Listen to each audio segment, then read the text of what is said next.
ऐसा भारत में ऐसे भी तो नहीं होता कि मोदी साहब के 2 प्लाजे हों दुबई में, मोदी साहब का रिटायरमेंट के बाद लंदन सेटल होने का प्रोग्राम हो, या ये भी नहीं हो सकता कि वहां 25,000 ब्यूरोक्रेट डुअल सिटीजन हो।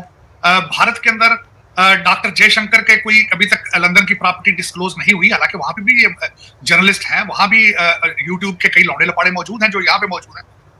तो दूसरा लेके हम भारत से 100 साल पीछे हैं।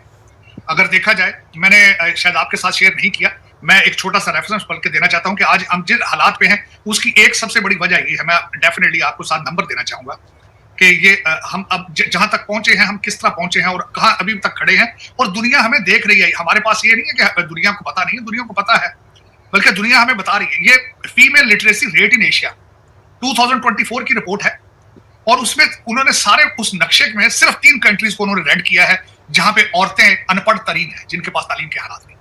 नंबर 1 उस एरिया के अंदर, एशिया के अंदर यमन है, जहां की औरतें सबसे ज्यादा नाखादा है।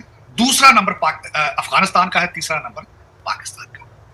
और मेरी नजर में आलिया, हर इंसान का पहला स्कूल उसकी मां की गोद होती है। मां की गोद ही अगर अनपढ़ होगी, अगर औरत ही अनपढ़ होगी, वहां से क्या निकलेगा?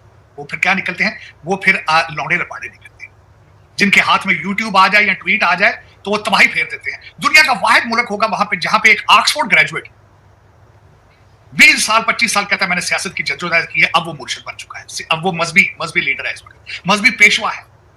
आपको पाकिस्तान से आपको बाबे चाहिए, मुंडे देने वाले बाबे चाहिए, वीजे देने वाले बाबे चाहिए। और दूसरी दुनिया, जिस तरह मैं आपको भारत से मैं 100 साल इसलिए कह रहा हूं आपको पीछे, कि वहां पे सिर्फ और सिर्फ पंजाब से कुछ लोग डंकियां लगा के आते हैं, लेकिन हमारे जो डंकियां समुद्रों में डूब रहे हैं वो जहाजों पे आते हैं टेक्नोक्रेट बन के। तो हम तो 100 साल पीछे हैं उनसे, और वो गैप बढ़ता जा रहा है, हमारा गैप उनके साथ बहुत बढ़ता जा रहा है। आपने कहा है कि वहां उनके हालात क्या है भारत के। हमें जब तक हम अपने जिन जिन कंट्रीज के साथ बॉर्डर लगते हैं उनके साथ रिलेशनशिप ठीक नहीं करेंगे, आगे नहीं बढ़ पाएंगे। जब तक आपका बच्चा ये नहीं इस रिजल्ट पे पहुंचेगा कि भारत की तरक्की का secret Indian institute of technology है, जब तक तालीम पे तवज्जो नहीं देगा, वो आगे बच्चा नहीं पढ़ पाएगा, आगे आप निकल नहीं पाएंगे। आप पस्ती की तरफ जा रहे हैं। उसकी वजह यह है कि ऑक्सफोर्ड से पढ़ा हुआ एक मैकियावेली भी पाकिस्तान गया पावर पॉलिटिक्स ने, और उसने डायरेक्शन अफगानिस्तान कर ली है। उसका भी मॉडल कौन है? तालिबान है। वो कहता है लड़कियों को, देखिए मुर्शद पाक की स्टेटमेंट क्या है, कहते हैं कि अगर तालिबान के कल्चर में बच्चियों को स्कूल भेजना जायज नहीं है तो फिर आप परेशान क्यों? और मैं यही मुर्शद पाक को ये कहना चाहता हूं कि सेंट्रल पंजाब, जहां मैं पैदा हुआ था, मेरी मां 50 साल पहले जाके लोगों के घरों में मिलते कर करके उनकी बच्चियां स्कूल लेकर आती थी। कल्चर तो पंजाब में भी ऐसे ही था कि बच्चियों को नहीं पढ़ाना। आप वो बात करती हैं आलिया, पंजाब के अंदर कल्चर ये था, बच्ची को कपड़े नहीं लेकर देते थे, कहते थे ये बेगाना माल है, ये तो बेगानी है, इसको कपड़े देने के क्या फायदे। उसको खाना नहीं दिया जाता था पंजाब के अंदर कि इसको इतना पाल के क्या करना है, तो बेगानी चीज।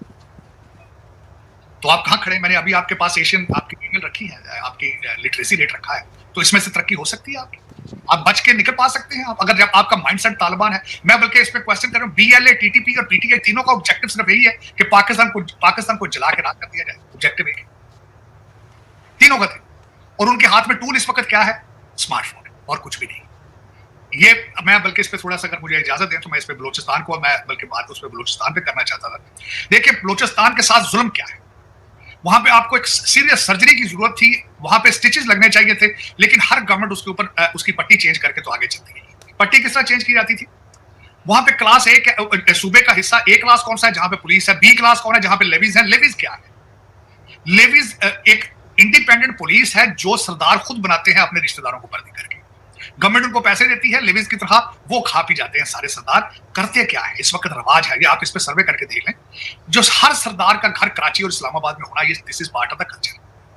जो उससे बड़ा सरदार है, जो उससे बड़ा वारदातिया है, उसका घर दुबई में होना लाजमी है, साथ कराची और इस्लामाबाद। जो सबसे बड़ा वारदातिया है उसका घर लंदन में होता है, जो सरदार होता है उसके अकाउंट लॉयड्स एंड लॉयड्स में होते हैं अकाउंट। और आपके हर एजेंसी को पता है, तारे को पता है इस बात।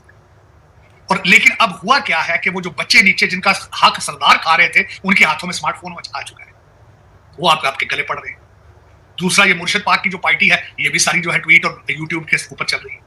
तो दर हकीकत आपको तबाही की तरफ इंफॉर्मेशन टेक्नोलॉजी ले गई है, और इसका कोई तीसरी वजह नहीं है। लेकिन पाकिस्तान में इस वक्त पाकिस्तानी, उसकी वजह यह है कि जिन लोगों के बच्चे बाहर बैठे हैं, जिनके पास डुअल सिटीजन है, चाहे वो जज हैं, ब्यूरोक्रेट हैं, जो कुछ भी हैं, वो पाकिस्तान का हाल क्यों निकालेंगे भाई? उनका दिमाग खराब है, उनकी इनकम डॉलरों पाउंडों में है, वो बच्चे उनके बाहर हैं सारे, वो क्यों हल निकालेंगे? लेकिन इस वक्त पाकिस्तान में पाकिस्तानी ना होना एक बहुत बड़ी खतरनाक बात है, लेकिन बचाएगा सिर्फ आपको यही है। मैं हमेशा ये कहता रहता हूँ, खुदा आपको को मोदी जैसा लीडर दे। मकसद ये है nationalist. Nations cannot survive without nationalism, और मोदी साहब का सबसे बड़ा गिफ्ट भारत के लिए नेशनलिज्म था। आज भी नेशनलिज्म है, चाहे जैसे भी हो आप उसमें से जो मर्जी निकालें कि जी वो एंटी इस्लाम है, एंटी, आप भी कर लें उसमें। आज सबसे बड़ी, मैं बल्कि आपके देखने वालों को चाहिए कि आज पढ़े, आज बीजेपी के ऊपर, बीजेपी नहीं, जो उनकी जो पार्टी है सियासी, जिसका बीजेपी एक विंग है, उसके ऊपर बीबीसी ने बड़ा डिटेल एक आर्टिकल लिखा है। आप भी बना लें अपनी पार्टी, आपकी भी है, कौन सी नहीं है आपकी? तालिबान आपकी मजहबी पार्टी है, आपकी टीटीपी आपकी मजहबी पार्टी है। वो कहते हैं हम शरीयत लगाएंगे, वो कहते हैं आपके अखवानुल मुस्लिमीन मजहबी पार्टियां हैं, आप उनको आरएसएस से किस तरह जुदा कर सकेंगे? वो आप, अगर आरएसएस उनकी पार्टी है तो आपकी पार्टियां, लश्कर तैयबा क्या है? आपकी वो भी पार्टी है, लेकिन उनकी डायरेक्शन क्या है? ये भी देखने वाली बात है। वो कहते हैं हमें खुलफाए राशिदीन का दौर चाहिए, आर्टिफिशियल इंटेलिजेंस नहीं चाहिए। हाँ चाहिए क्या, मैं ये भी बताना चाहूँ। कहते हैं जी बीवी पाकिस्तानी हो, गर्लफ्रेंड ब्रिटिश हो और मरने की ख्वाहिश मदीना में। ये आपकी हालत मुनाफिकत की सबसे बड़ी मिसाल सर, डबल स्टैंडर्ड है। वो कहते हैं बीवी पाकिस्तानी, गर्लफ्रेंड गोरी और मरने की ख्वाहिश मदीना। तो चले, जब आप कोशिश, जिसमें मैं खुद शामिल हूं, मैं ऐसी बात नहीं, आज ही किसी से बात कर रहा था कि यार आई एम वेरी एम्बैरेस्ड कि मैंने अभी तक मैनकाइंड के लिए कुछ नहीं कर पाया, अमेरिका के लिए कुछ नहीं कर पाया, पाकिस्तान के लिए कुछ नहीं कर पाया, इस्लाम के लिए कुछ नहीं कर पाया। लेकिन मैं तो पूरे तरीके से इस्लाम को समझ ही नहीं पाया, क्योंकि मुझे एक टिपिकल किस्म का इस्लाम सिखाने की कोशिश की गई थी और मैं खुद कंफ्यूज हुआ। उसमें 4 स्कूल ऑफ थॉट्स हैं, वो हर एक दूसरे को कंट्राडिक्ट कर रहे हैं। मुझे तो खुद नहीं पता मैं किस किस्म का मुसलमान हूँ, मुझे खुद अंदाजा नहीं। लेकिन मैं मजहबों के ऊपर रिसर्च कर रहा हूँ। मैंने सीखा यह है कि दुनिया का हर मजहब अच्छा है अगर आप अप्लाई करें। आप अप्लाई ना करें तो उसका क्या है? चाहे वेद है, चाहे जैनिज्म है, बुद्धिज्म है, वो एक किताब है, उसका क्या फायदा अगर आपने अप्लाई नहीं करा?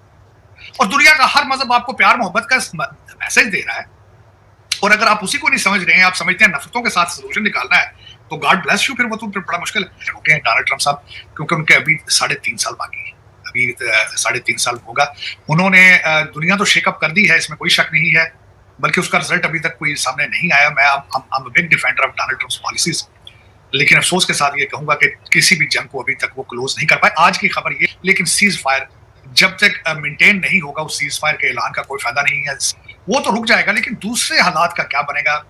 ईरान एक बहुत बड़ा एक इशू है, साउथ सुडान एक बहुत बड़ा इशू है अगर देखा जाए, और तालिबान एक बहुत बड़ी लायबिलिटी है, बांग्लादेश एक क्लास है। हाँ सर, लगता है ऐसे कि जैसे उन्होंने जो इंटरनल मामलात हैं, जैसे कि इमिग्रेंट्स का और ये वाले इश्यूज पे ज्यादा तवज्जो दी, जो कि बड़े इश्यूज हैं उनके ऊपर ज्यादा देनी चाहिए थी। आप समझते हैं ऐसा? नहीं, मैं देखिए उसमें मेरी जो ख्याल ये था कि जो मेरा एज एन अमेरिकन एक एक्सपीरियंस ये है कि जब रजीम आती है, रजीम का जो माइंडसेट होता है उसको इन्फोर्स करने वाले नीचे जो, जिस तरह कहते हैं ना कि शाह को के जो चेले होते हैं ज्यादा वफादार शो करना शुरू, उनका इरादा सिर्फ तकरीबन 2 मिलियन लोगों को डिपोर्ट करने का था, जिनके डिपोर्टेशन है और जो गैंग्स में है इन्वॉल्व, जिनके क्रिमिनल बैकग्राउंड है। लेकिन अब जो खबरें सुनने में आ रही हैं कि ग्रीन कार्ड वालों को भी तंग किया जा रहा है। लेकिन आज की जो मैंने आज इसके बारे में खबर पढ़ी है, हिल न्यूज़पेपर है द हिल, उसके अंदर भी था कि ग्रीन कार्ड वालों को सिर्फ उनको तंग किया जाता है जिनके कोई क्रिमिनल बैकग्राउंड होते हैं, जिनके कोई ना कोई पहले केसेस चल रहे होते हैं। एक और जगह मैंने खबर पढ़ने की कोशिश की, जिस एक इन्होंने डोनाल्ड ट्रंप 1.0 के अंदर भी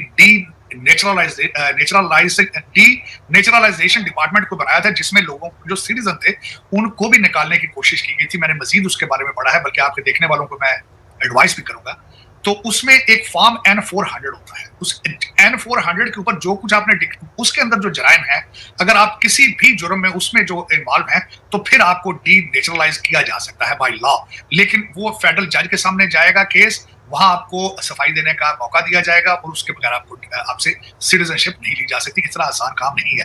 डोनाल्ड ट्रंप 1.0 के दौरान कुछ लोगों को डी नेचुरलाइज किया गया था, लेकिन that is a very difficult task to do it. हाँ, ग्रीन कार्ड के ऊपर 2 चीजें हैं। जो लोग पहले, जिनके बच्चे यहाँ पे हैं, सिटीजनशिप ग्रीन कार्ड लेके वो रहते परमानेंट इंडिया, पाकिस्तान के दूसरे ममालिक में थे, अब बच्चों को 6 महीने बाद मिलने आ गए, ग्रीन कार्ड की वो शर्त पूरी करके चले गए, उसके खिलाफ वो अब एक्शन ले रहे हैं। वो कहते हैं कि you are not paying taxes here, you are not living in the US, ऐसे मसाइल। और या फिर जिस तरह आपने देखा होगा कि पिछले दिनों एक पाकिस्तानी एम्बेसडर को डिपोर्ट किया गया है जिसके पास रेड पासपोर्ट है। उनके बारे में जब मैंने रिसर्च की तो सामने ये आया कि एक तो उनके बच्चे लॉस एंजलिस में रहते हैं, वो जब लॉस एंजलिस के अंदर पोस्टेड थे वो अपने बच्चों को यही सेटल करके चले गए, जो कि मेरे ख्याल में वैसे ही एम्बैरेसिंग है पाकिस्तानी गवर्नमेंट के लिए। दूसरा ये है कि उस वक्त उनके ऊपर कोई ऐसे, जब वो यहाँ पोस्टेड थे, कोई क्रिमिनल एक्टिविटीज या कोई केसेस ऐसे चल रहे थे जिसकी बेसिस पे उनको डिपोर्ट किया गया। और दूसरा, क्योंकि वो रेड पासपोर्ट आप लेके जाते हैं जहां आप डिप्लोमेटिक मिशन पे, आप रेड पासपोर्ट लेके उसको जगह जगह बच्चों को विजिट करते हैं, अपने पर्सनल मैटर्स डिस्कस नहीं करते, ट्रिप नहीं लगा रहे होते, तो उसकी वजह से भी उनको डिपोर्ट किया कि उनके बच्चे अब यहाँ रहते हैं, उनको चाहिए था ग्रीन कार्ड लेके अपने ग्रीन कार्ड पासपोर्ट के ऊपर ट्रैवल करें। वो अपना रेड पासपोर्ट के मजे ले रहे हैं जिसमें ना लगेज की तलाशी है ना कुछ तलाशी है। ये उनकी भी गलती है। लेकिन ये कि इस तरह की सख्तियां होंगी, हो रही हैं। और जो मेरी इंफॉर्मेशन थी कि जो इस वक्त आपकी जो मजहबी स्लैश सियासी पार्टी है वो चाहती थी कि पाकिस्तान को बैन लिस्ट में डाला जाए, वो तो उन्होंने नहीं डाला। सख्ती होगी बैकग्राउंड चेक की, चाहे विजिट वीजा का बैकग्राउंड चेक हो, चाहे आप इमिग्रेंट वीजे पे आ रहे हो, आपका बैकग्राउंड जो है उसको चेक करने में सख्ती की जाएगी, देर भी लगेगी और वीजे भी ज्यादा रिफ्यूज होंगे। ये डोनाल्ड ट्रंप 1.0 के अंदर भी हुआ था, अब फिर दोबारा होगा। लेकिन मेरे ख्याल में पैनिक ज्यादा है, लेकिन हकीकत काफी। ठीक, साजिद साहब एक आखिरी आप कमेंट कर दें इसके ऊपर, आईपीएल पे। सर वो कह रहे हैं कि ये सारे खिलाड़ी उठा के उधर ले गए और अब जो है वो बल्कि इंजमाम उल हक ने तो इसके खिलाफ एक स्टेटमेंट भी दे दी कि भाई खिलाड़ी उधर जाते ही क्यों है। तो सर इतना बड़ा एक $16 बिलियन का टूर्नामेंट, वहां पे क्यों नहीं जाएंगे लोग? मैं आईपीएल से क्वेश्चन करना चाहूंगा कि पाकिस्तान के खिलाड़ी आपने क्यों रख लिए? हमारे तो खिलाड़ी जो है तो कुश्ती के प्लेयर हैं, वो तो क्रिकेट के प्लेयर ही नहीं है। हमारे खिलाड़ी कौन सा मैच अपना जीते हैं जो आपने रख लिए? आप भी हारोगे, हर मैच हारोगे, पैसे भी लूज करोगे। ये हमारा नुकसान नहीं है तो आपका अपना नुकसान है, ये तो आईपीएल वालों का नुकसान है। मैं तो कई दफा पाकिस्तानी गवर्नमेंट को रिक्वेस्ट कर चुका हूं कि भाई हम तो ब्लड प्रेशर के मरीज बन गए हैं पाकिस्तानी क्रिकेट मैच देख देख के, मैं तो हार्ट का भी मरीज हूं, ये ड्रामाबाजी बंद करो। ये हर मैच, एक मैच नहीं जीतते। न्यूजीलैंड के साथ देखा है आपने, वो अगले दिन वो एक बंदे ने पहली सेंचुरी बनाई है 100 की और दूसरी दफा आया एक बॉल पे आउट हो गया, वो एक रन के ऊपर। तो ये आईपीएल वालों ने पता नहीं को पैसे जाया कर रहे हैं पाकिस्तानी खिलाड़ियों पे। मैंने तो मशवरा दिया था मोहसिन नकवी साहब को कि नकवी साहब प्लीज हमें रिलीफ दें, क्रिकेट टीम को बंद कर दें। आपका सिर्फ सुना है 2 स्पोर्ट्स के अंदर आपका अच्छा चल रहा है, एक जेवलिन थ्रो है, रेजे वेजे फेंका करें, और दूसरा आपके स्पेशल ओलंपिक के कुछ नाबीना लोग हैं, उनकी टीम अच्छी है। वैसे थे लगते तो मुझे भी ये नाबीना ही है, जो हमारे जो हालिया क्रिकेट वाले टीम है, लगती तो नाबीना ही है, क्योंकि आज तक मैंने इनको अच्छा खेलते नहीं देखा। कैच भी छोड़ देते हैं, आउट भी हो जाते हैं फौरन। लेकिन ये नुकसान हमारा आलिया नहीं है, ये आईपीएल का नुकसान। चले, अगर आपने घाटे का सौदा करना है तो आपको मुबारक हो भाई। कल एक फिक्रा किसी ने बड़े जबरदस्त तरीके से किसी ने कहा, मैं उसको बड़ा अप्रिशिएट करूं, उन्होंने जी कि पाकिस्तान की टीम न्यूजीलैंड से हारने में कामयाब होगी। तो क्या वजह है कि पाकिस्तानी भी बोल रहे हैं कि हमें मोदी जैसा प्राइम मिनिस्टर चाहिए, क्योंकि मोदी जी ने जो नेशनलिज्म भारत को दिया है वैसा ही नेशनलिज्म पाकिस्तान को भी चाहिए, क्योंकि पाकिस्तान की पूरी दुनिया में बेइज्जती हो रही है। और वो किसकी वजह से हो रही है? डोनाल्ड ट्रंप की वजह से। जी हाँ, डोनाल्ड ट्रंप, जो कि भाई पाकिस्तान को गोद में खिला रहा था।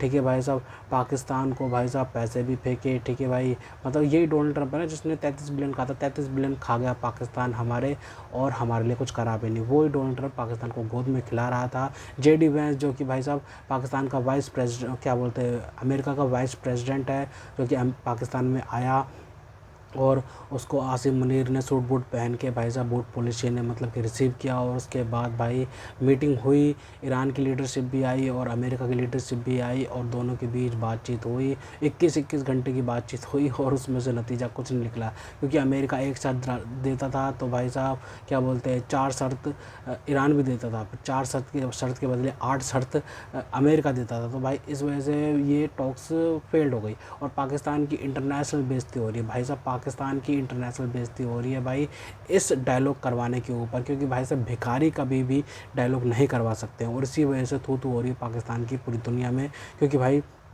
अब पाकिस्तानी भी कह रहे हैं कि भाई साहब ये कैसे लोग हैं, भाई साहब हमें कितना जलील करवाएंगे पूरी दुनिया में, क्योंकि भाई ठीक है भाई। और भाई पाकिस्तानी खुद मांग कर रहे हैं कि भाई मोदी जैसा प्राइम मिनिस्टर हो अगर पाकिस्तान में, तो भाई पाकिस्तान क्या से क्या कर सकता है। लेकिन भाई पाकिस्तान के नसीब में यही लोग हैं भाई साहब, यही लोग चिपके रहेंगे और यही लोग बेइज्जती करवाते रहेंगे। ना तो ये कोई पॉलिसी बनाते हैं, ना तो कोई भाई ये ट्रेड करते हैं किसी देशों के साथ में, ठीक है, ना ही मतलब कि अपने देशवासियों को इतना मजबूत बनाते हैं कि भाई ये मतलब कि पढ़ लिख सकें, बढ़िया तरीके से रह सकें, अपनी मतलब कि लाइफ स्टाइल ठीक कर सकें, ठीक है भाई। और क्या बोलता है, अपने पड़ोसी के साथ में ना रिलेशनशिप ठीक करते हैं ये, ठीक है भाई। और अपनी आवाम को बिल्कुल गवार बना रखा है, गवार से गवार कहते हैं ना, गवार, कि ये पढ़ेंगे तो वापस हमसे सवाल पूछेंगे कि भाई क्यों ऐसा, क्यों पाकिस्तान आज पाकिस्तान को दुनिया मतलब कि ऐसी नज़रों से देखती है, क्यों पाकिस्तान की कोई इज्जत नहीं है। तो भाई यही वजह है कि भाई पाकिस्तान क्या बोलते हैं, पाकिस्तान की जो इस्टेब्लिशमेंट है वो पाकिस्तान के लोगों को पढ़ाना लिखाना नहीं चाहती। ठीक है, वैसे ये गवार बना कर रखना चाहती है कि कोई इनसे सवाल ना पूछे कि भाई मिलिट्री है पाकिस्तान की वो क्यों पॉलिटिक्स में इन्वॉल्व होती है। ठीक है भाई, क्यों क्या बोलते हैं पाकिस्तान का आर्मी चीफ भाई साहब खुदा बना पड़ा है पाकिस्तान के लिए। भाई साहब ये सब सवाल अगर पूछेंगे तो भाई पाकिस्तान का तो बंटाधार हो जाएगा ना भाई। पाकिस्तान चलेगा कैसे फिर, पाकिस्तान को तो भाई चूरन कैसे देगा फिर, क्या बोलते इस्टेब्लिशमेंट चूरन कैसे देगी पाकिस्तानी आवाम को कि भाई भारत आ जाएगा खा जाएगा। बस ये भाई ये चूरन देते रहते हैं क्या बोलते हैं पाकिस्तानी आवाम को। और पाकिस्तानी आवाम को इस बार भी फिर से इन्होंने चूरन ये दिया था कि भाई पाकिस्तान तो विश्व गुरु बनने ही जा रहा था, पाकिस्तान तो विश्व गुरु बनते बनते रह गया, बनते रह गया, एक पॉइंट पे बात नहीं हुई। उसके बाद भाई साहब पाकिस्तान विश्व गुरु बनते बनते ही रह गया। ठीक है भाई साहब, एक तरफ तो भाई क्या बोलते हैं पाकिस्तान का जो डिफेंस मिनिस्टर है ख्वाजा आसिफ वो इजराइल को बोल रहा है कि भाई ये इंसानियत का कत्ल कर रहा है, क्या बोलते हैं इजराइल, ऐसा बोल रहा है ख्वाजा आसिफ। और दूसरी तरफ भाई साहब इजराइल और ईरान की टॉक्स भी करवा रहे हैं भाई। मतलब कि समझ नहीं आता कि भाई करना क्या चाहते हो भाई साहब। एक तरफ तो पाकिस्तान ने कहते हैं कि लेबनान भी है साथ में डायलॉग के साथ में, तो लेबनान को तो भाई साहब दिन रात इजराइल ठोके जा रहा है भाई साहब, वो तो रुक नहीं रहा। तो भाई पाकिस्तान का समझ नहीं आता भाई, मतलब कि पाकिस्तान दुनिया को उल्लू बना रहे हैं भाई साहब, सारे मिलके हमें पागल बना रहे हैं। ठीक है भाई, और मतलब कि अमेरिका भी मतलब कि पता नहीं कौन सा नशा फूंक रहा है कि भाई पाकिस्तान इनको पूरी दुनिया में पाकिस्तानी मिला, सिर्फ पाकिस्तानी मिला। क्योंकि भाई साहब पाकिस्तान वो मुल्क है ना कि भाई साहब वो जो सिर्फ सुनता है, सिर्फ सुन लेता है भाई साहब, पलट के बोलता नहीं है कि भाई साहब ये क्यों कर रहे हो, क्या चाहते हो तुम इस वजह से, क्या करना है।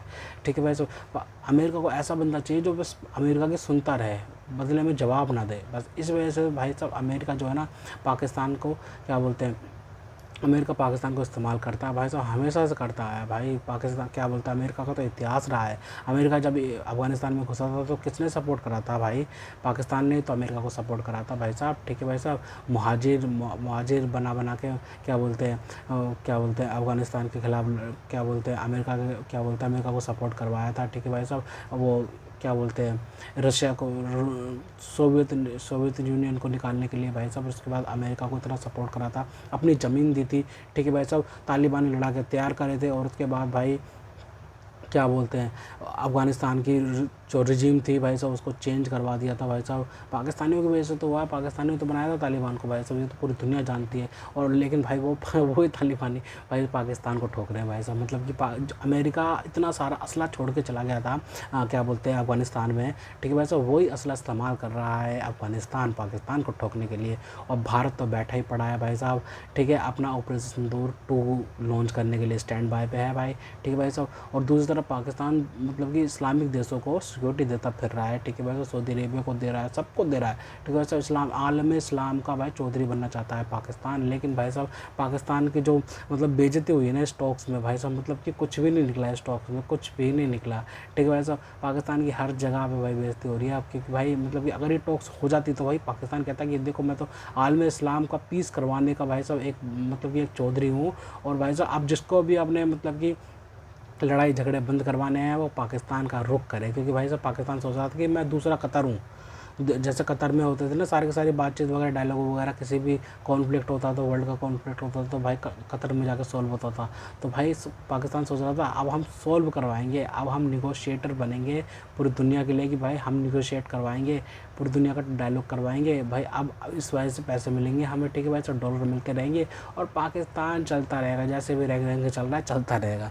ठीक है भाई, तो ये ऐसे ही तो चलाना चाहते हैं पाकिस्तान को। ठीक है भाई, तो पाकिस्तानी आवाम को कुछ भी सहूलियत देना नहीं चाहते भाई साहब। ठीक है भाई, सब बस चूरन देते रहते हैं, बस ये है वो भाई साहब। जयशंकर ने सही करा था, दलाल नेशन भाई साहब, मतलब कि यहाँ से पैसे पकड़ता है वहाँ से पैसे पकड़ता है और बस भाई ऐसे ही इकनॉमी चलाते हैं भाई। मतलब यहाँ से पकड़ लिया वहाँ से पकड़ लिया, यहाँ का दे दिया वहाँ का दे दिया, बस ऐसे करके इकनॉमी चलाते थे। अब ये यूएई का 3.5 बिलियन कैसे लुटाएंगे भाई, समझ नहीं आ रहा भाई साहब। जो यूएई को 2 बिलियन देने का वादा कर दिया पाकिस्तान ने कि भाई अब हम देंगे, तो भाई पाकिस्तान सुनने में आ रहा है पाकिस्तान $5 बिलियन ले रहा है सऊदी अरेबिया से, सऊदी अरेबिया दे रहा है। मतलब कि भाई साहब ये जो देश है ना भाई, जो पाकिस्तान को लोन देते हैं पाकिस्तान का सबसे बड़ा दुश्मन यही है, क्योंकि पाकिस्तान को खड़ा होने की कोशिश ही नहीं करवाते हैं भाई साहब। बैसाखियों पे पाकिस्तान है और पाकिस्तान अपने पैरों पे चलना चाहता है, लेकिन भाई उसको चलने नहीं देते। कहते ले पैसे पकड़ और मौज कर, आराम से बैठ, कोई दिक्कत थोड़ी है कमाने की भाई। तो पाकिस्तान का तो यही हाल कर रखा है। तो खैर दोस्तों, अगर आपको हमारी ये वीडियो पसंद आई तो कम से कम व्हाट्सएप पर जरूर शेयर कीजिएगा, साथ साथ चैनल को सब्सक्राइब करके हमारा मनोबल जरूर बढ़ेगा, ताकि हम आपके लिए ऐसे ही मनोरंजन वीडियो बनाते रहें। तो गाइस मिलते हैं आपसे अगली वीडियो में, तब तक के लिए जय हिंद।